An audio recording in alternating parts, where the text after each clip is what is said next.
G'day, Chaplain Chuck here with just a special vlog regarding the Homeless Memorial. Behind me is where we placed the first Homeless Memorial in October of 2014. That was our first memorial service. And in that year, we lost 14 men and women. I knew 13 of them. And working with the community, all the different service providers, the city, our men and women who are on our streets, we founded the Homeless Memorial, and it was because of a Popeye moment where that's all I could stand. I couldn't stand it no more.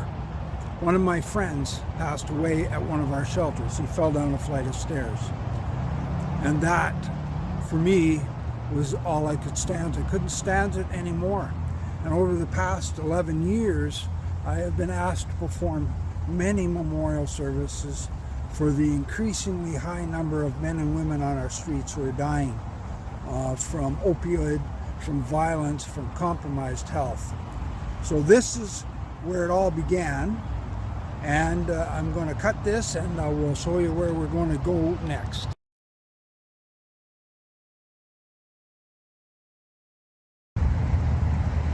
Chaplain Chuck here at the location of the new location of our Homeless Memorial. October the 17th at 2 p.m. we will be here.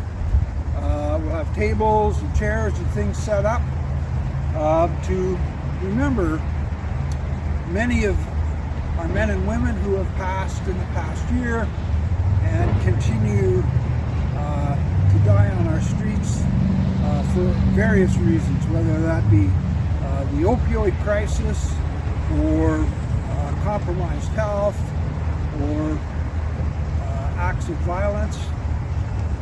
It's just really important, at least for me, to be able to share a message of hope in times of great sadness and great sorrow and, in a sense, of hopelessness. And so the issues on our streets of our city and our province and our country is so complex, so diverse. And I feel like sometimes it's like the emperor who has no clothes. That old Hans Christian Andersen story where a couple of guys come in, they con everybody into believing the emperor is wearing these fancy ornate clothes and he's walking around naked. And then a young girl comes up and looks at him and says, he ain't got no clothes on. And so people in society today, a lot of things, unfortunately, we're believing a lie.